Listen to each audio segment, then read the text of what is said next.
I'm Elliott Hundley. I'm here at my exhibition's Proscenium and by Achilles Tomb at the Santa Barbara Museum of Art.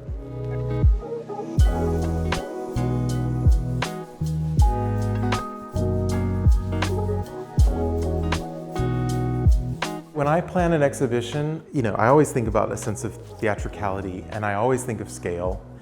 So a shifting space, and my impulse is to take small spaces and make them smaller and big spaces and make them feel light and airier, because that just sort of maximizes a sense of drama. So for example, in the Ludington Court, it was really important to me to have as many artworks as high up as possible.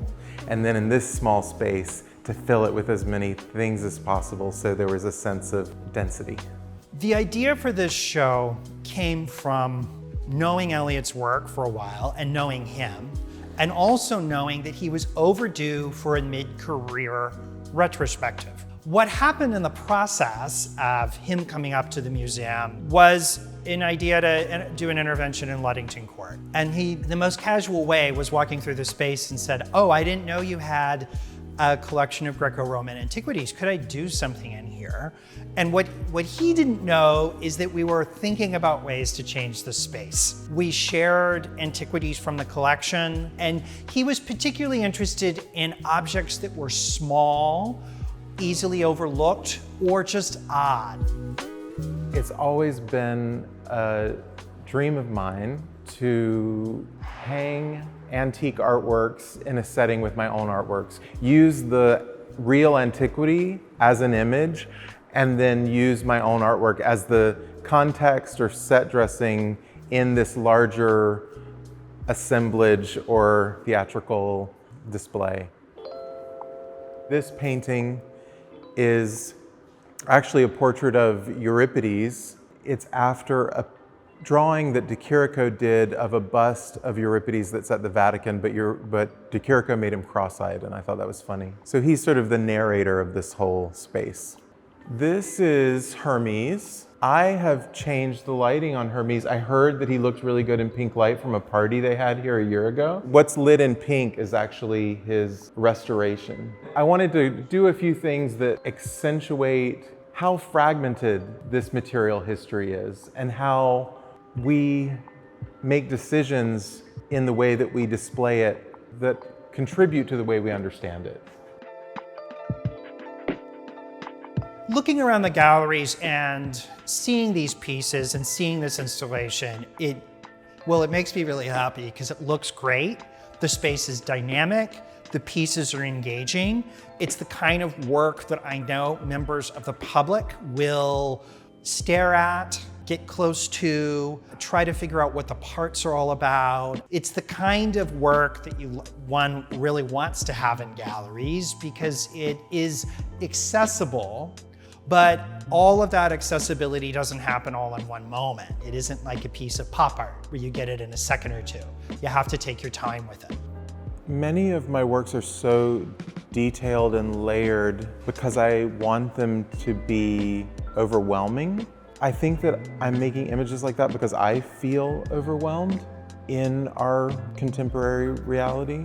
There's not much I can do about my feelings of feeling overwhelmed or anxious, except learn to accept them. And for me, these pictures are about finding the beauty and sometimes uncontrollable energy, sort of corralling it into something beautiful. And so it's a way to reconcile what otherwise might feel unmanageable. Many of the collages that I make, the components and photographs and collage material are pinned onto the surface. These strings are pinned to the surface 8 inches away. As you move left to right, the vertical lines change what you see behind the pin, almost like an animation as you move around and look at the piece. I'm always interested in gestural abstraction, whether it's a large gesture of a paintbrush or the clipping of the photograph excised from its original. And the pen also calls attention in a different way to my gesture. When something isn't glued down, it just underscores the fact that there is a suture and that There are choices made all along the way.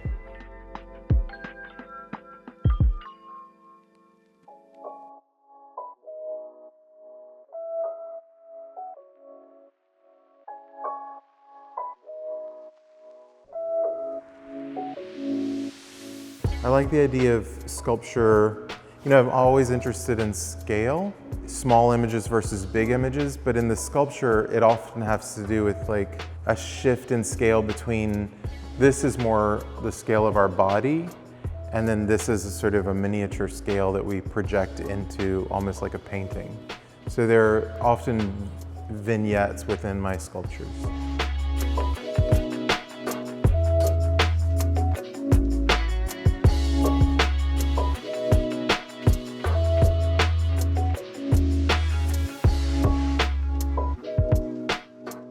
Thankful for it. It's because it's the way that I feel most accurately expresses my understanding of the world. Me making art helps me understand the world. It doesn't just express it, but it's actually the act of making art helps me process the things that I see and learn about and feel.